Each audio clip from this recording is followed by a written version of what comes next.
우리 낙심이라는 이 단어는 이 한자어로 떨어질 낙자의 마음심자라는 단어를 씁니다.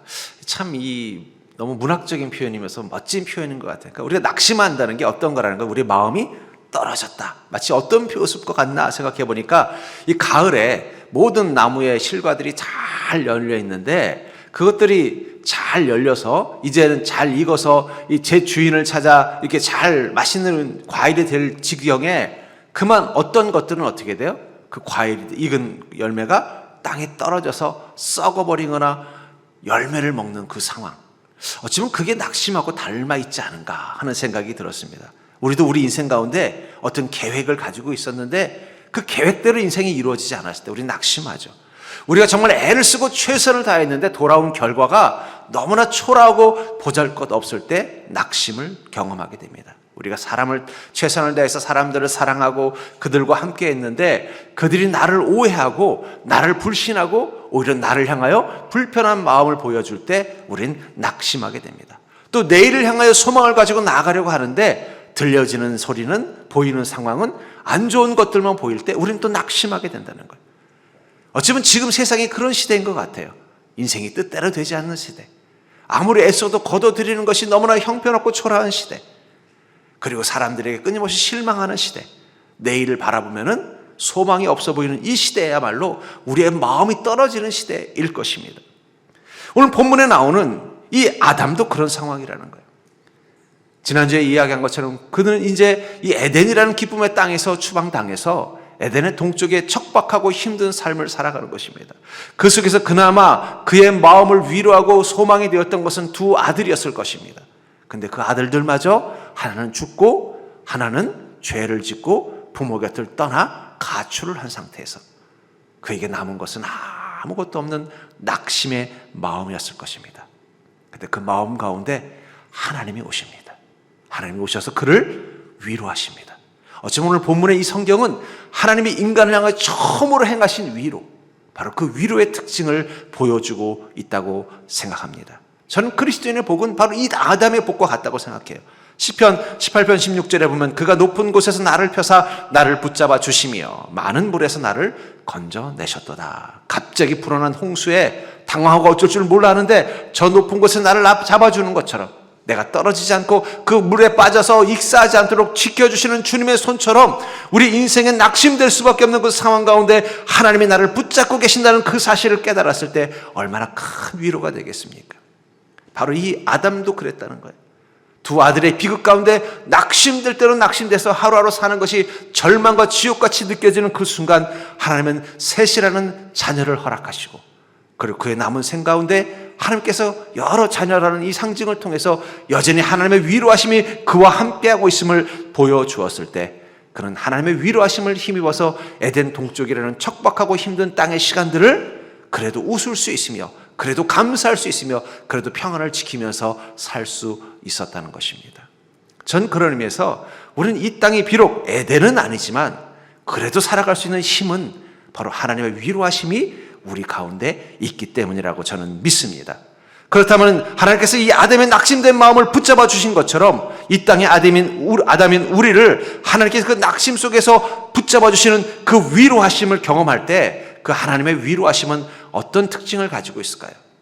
저는 하나님 눈에는 여러분들이나 아담이나 똑같다고 생각합니다. 그래서 하나님께서는 가끔 사람들을 부르실 때 그 이름을 부르는 게 아니라 아담아라고 부르실 때가 많아요. 그것을 통해서 어쩌면 같은 마음, 비록 죄를 짓고 에덴의 동편에서 고통받는 삶을 살고 있었고 삶의 모든 여건들이 낙심될 수밖에 없는 상황 가운데 하나님이 그 위로의 손을 내밀어서 그를 위로해 주신 것처럼 우리도 우리 인생 가운데 하나님이 아담을 대하는 그 마음으로 오셔서 우리를 위로하신다면 그 위로가 어떤 것인지 우리가 깨닫는다면 오늘도 우리 인생의 그 에덴의 동편에서 절망하는 자가 아니라 주님의 위로를 통해서 새 힘을 얻는 인생이 될 줄 믿습니다. 그렇다면 이 땅의 아담인 우리가 낙심 속에서 경험하는 그 하나님의 위로하심의 특징은 무엇일까요? 저는 이것을 통해서 여러분들을 위로하시는 그 위로의 하나님을 여러분들 낙심된 상황 한가운데 그 마음이 떨어지지 않고 주님이 붙잡아 주시는 그 기쁨을 누릴 수 있기를 주의 이름으로 간절히 축원합니다. 먼저 우리가 이 낙심되는 속에서 경험하는 하나님의 위로하심은 바로 새살이 돋듯 내 안에 소망이 자라게 하신다는 거예요.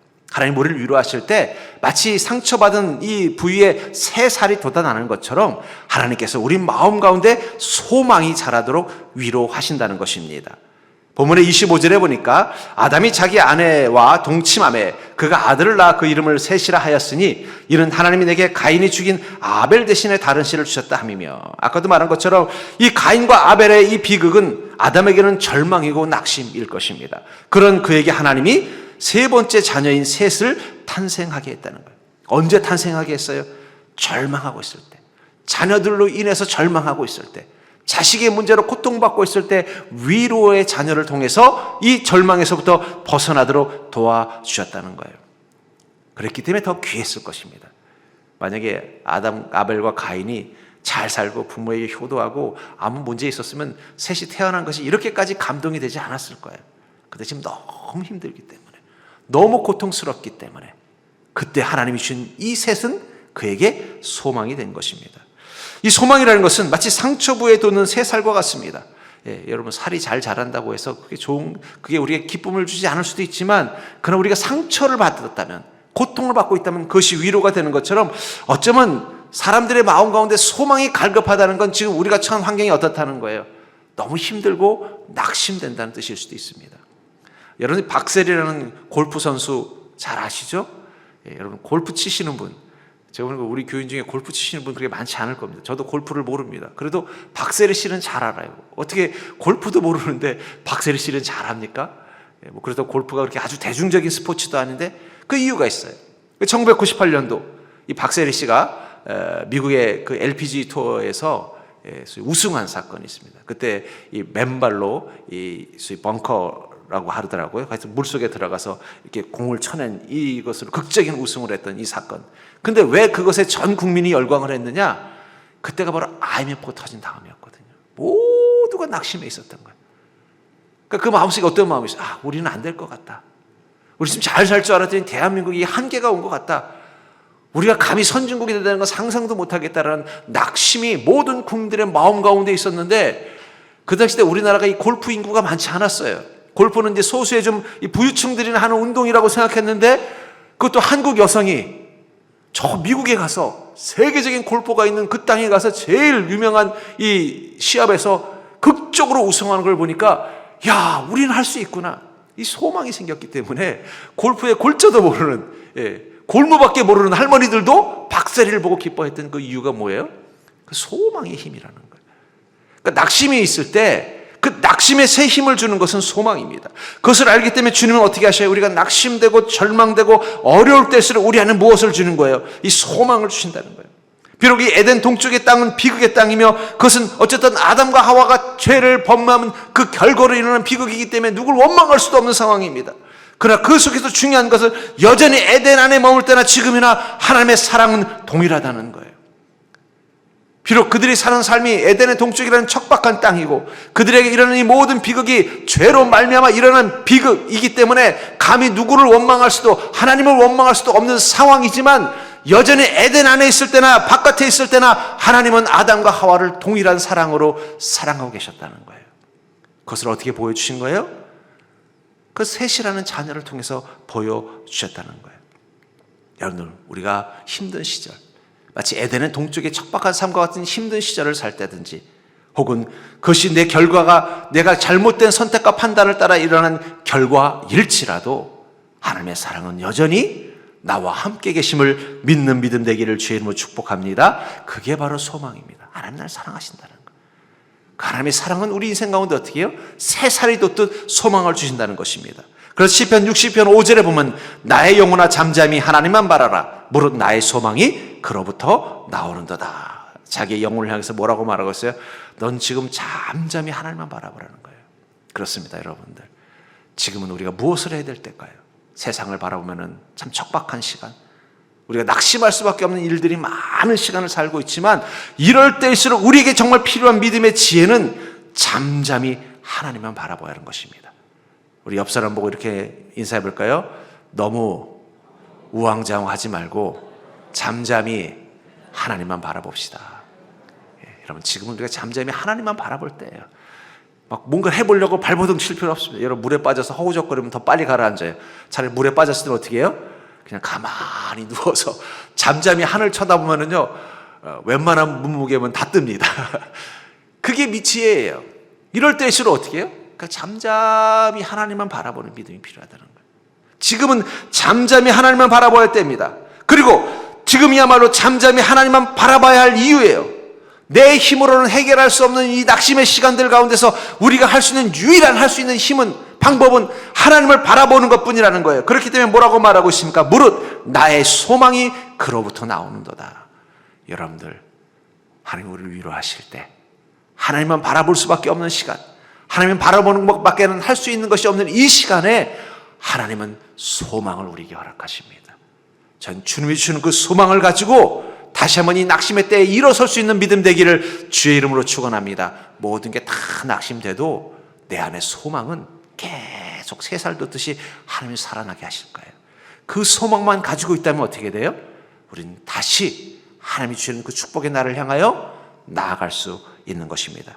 혹시 여러분들 중에 지금 자꾸 낙심이 내 마음 가운데 깊게 임하는 심령들이 있습니까? 지금 여러분들에게 필요한 것은 잠잠히 하나님을 바라보는 것입니다. 여러분들 그 믿음의 지혜를 가지고 이 힘든 시간들을 이겨내는 자가 될 수 있기를 주의 이름으로 축복합니다. 두 번째로, 이 땅의 아담인 우리가 낙심 속에서 경험하는 하나님의 위로하심의 특징은 바로 세상에 버림받은 마음일 때 하나님과 더 깊은 관계를 경험하게 하신다는 거예요. 우리가 세상에 버림받은 마음 가질 때 하나님과는 더 깊은 관계를 갖도록 하나님이 우리를 위로하신다는 것입니다. 본문의 26절을 보면은 셋도 아들을 낳고 그의 이름을 에노스라 하였으며 그때 사람들이 비로소 여호와의 이름을 불렀더라. 또 아담과 하와에게 셋을 주셨을 뿐만 아니라 이제 그 후손들이 어떻게 자녀들을 낳으면서 에노스를 하는 여호와의 이름을 불렀다라고 말하고 있습니다. 우리가 이름을 짓는다는 것은 관계를 형성하는 것입니다. 저도 아이가 태어났을 때 제일 먼저 고민한 게 뭐라고 이름을 지어야 되나. 그래서 저희 부부가 지은 이름이 있었는데 저희 아버님도 벌써 이름을 준비하고 계셨더라고요. 근데 그게 너무 우리 아버지의 속이 보여요. 제가 보니까 아버지 첫사랑하고 이름 비슷한 이름을 지으셨더라고요. 그래서 이건 요즘 유행하지 않는 이름이라고 그랬더니 안 된다고.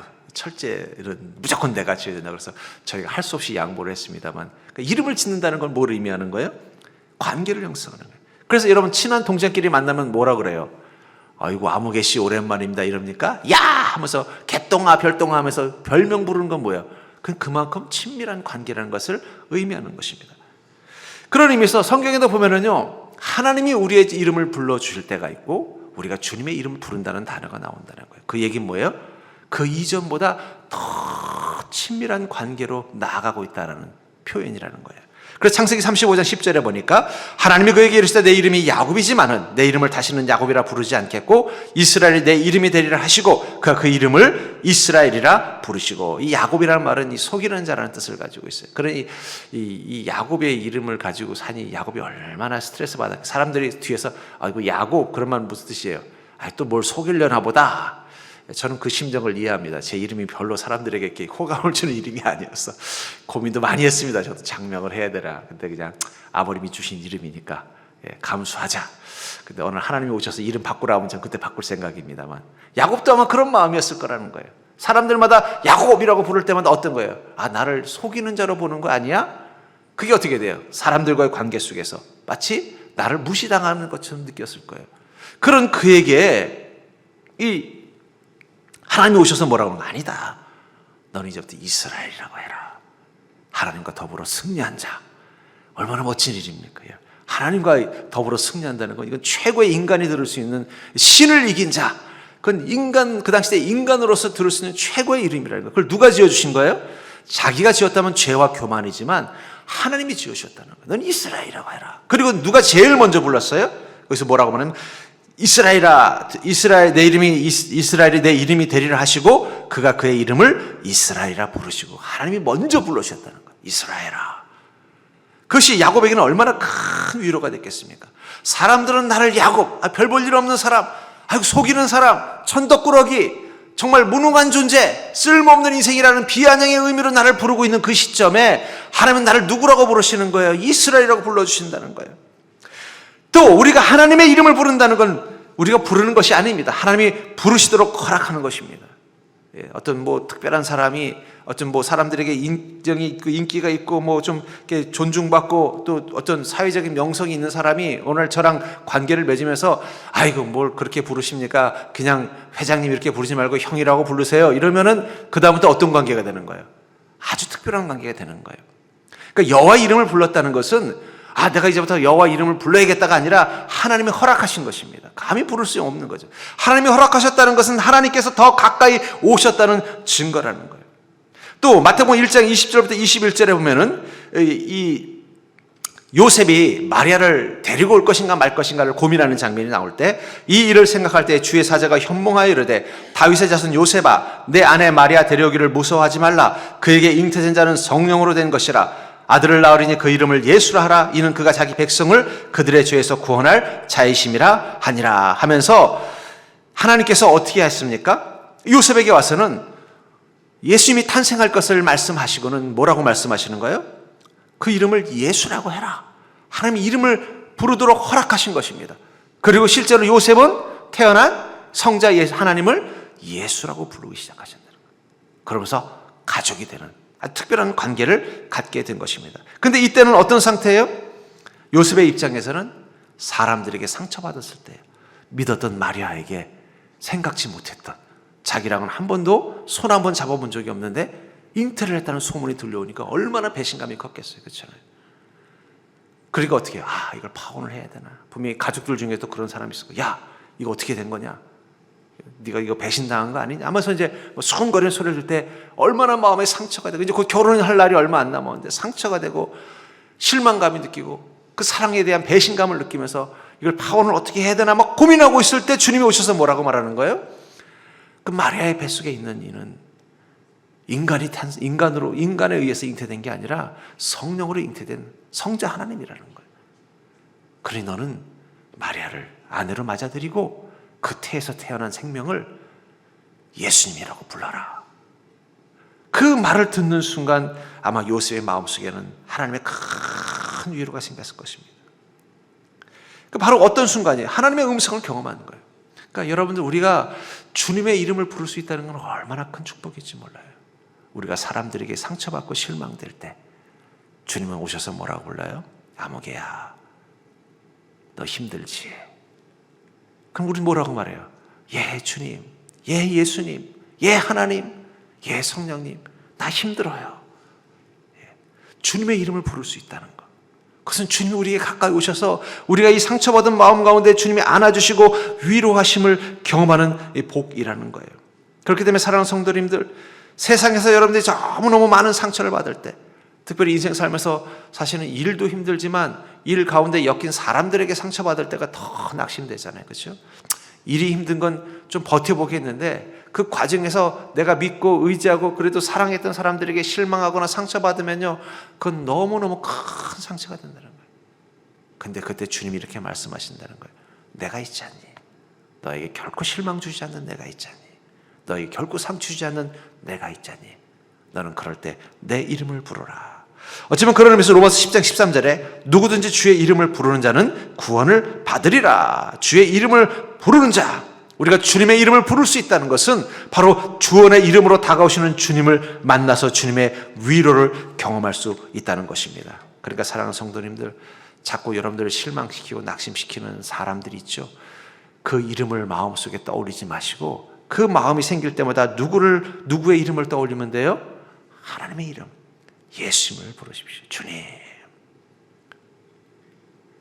우리 찬양에도 주님을 생각만 해도 내 마음이 좋거늘. 왜 주님을 생각만 해도 내 마음이 좋을까요? 이 땅에서 다른 이름 생각하면 자꾸 속상한 거예요. 회사 사장님 생각하면 막 화가 나고, 월급도 제대로 안 주면서 그냥 힘든 일만 다 하나 시켜서 화가 나고, 가족들 이름 생각하면 너무 실망되고, 내가 저러려고 저 녀석을 낳았나 뭐 이런 생각도 들고, 내가 왜 저 인간을 만나가지고 이런 인생을 살아야 되나 막 실망도 되고. 근데 그때 누구를 생각하는 거예요? 주님의 이름을 생각하는 거예요. 주님 하면 그 순간 내 마음에 평안이 오는 것입니다. 그러니까 여러분들 자꾸 힘들 때일수록 사람들 이름 떠올리지 마시고 여호와 이름을 떠올리는 믿음 되기를 주의 이름으로 축원합니다. 그게 바로 주님의 위로를 경험하는 거예요. 우리가 주님의 이름을 알고 있다는 것, 그분의 이름을 부를 수 있다는 것, 그분의 이름을 목 놓아 부르는 그 순간 내 마음 가운데 사람들에게 받은 상처와 아픔은 사라지고 주님의 이름이 주는 그 구원의 기쁨이 내 안에 임하는 것을 경험하게 될 줄 믿습니다. 힘들수록 주님의 이름을 더 크게 부르는 믿음 되기를 주의 이름으로 축복합니다. 세 번째로 이 땅의 아담인 우리가 낙심 속에서 경험하는 그 하나님의 위로하심의 특징은 무엇일까요? 그것은 바로 낙심된 마음이 덮일 만큼 하나님은 큰 은혜를 부어주신다는 거예요. 우리의 낙심된 마음이 덮일 만큼 하나님은 큰 은혜를 우리에게 부어주신다라고 말씀하고 있습니다. 창세기 5장 4절부터 5절에 보니까 아담은 셋을 낳은 후 800년을 지내며 자녀들을 낳았으며 그는 930세를 살고 죽었더라. 우리가 퀴즈, 성경 퀴즈 하면은 아담에게는 자녀가 몇이 있습니까? 그러면 어떤 사람은 2명 얘기할 거예요. 가인과 아벨. 또 어떤 사람은 조금 더 성경을 읽은 사람은 3명. 가인과 아벨과 셋. 근데 성경을 제대로 읽은 사람은요, 잘 모릅니다 해요. 왜냐면 여기 자녀들이라고 돼 있잖아요. 그것도 어떻습니까? 800세를 살면서 자녀들을 낳았대요. 그러니까 셋을 낳았을 때 그의 나이가 130세였습니다. 130세 때 3명 낳았으면 800년을 더 살면 몇 명을 더 낳을까요? 아마 최소한 한 30명은 더 낳았을 거예요. 그러니까 모르는 거예요. 근데 중요한 건 이 자녀들은 어떤 자녀들이라는 거예요? 가인과 같은 자녀들이 아니라 아벨과 같은 자녀들이라는 거예요. 아담을 실망시키고 아담을 고통스럽게 하는 게 아니라 아담의 기쁨이 되는 자녀들이었다는 거예요. 가인의 아픔을 잊을 만큼 이 셋 이후에 태어난 이 아담의 자녀들은요, 가인의 아픔을 잊어버릴 만큼 그에게 기쁨과 위로와 소망을 주는 자녀들이었다는 것입니다. 저는 그게 하나님이 우리에게 주시는 또 위로의 방식이라고 생각해요.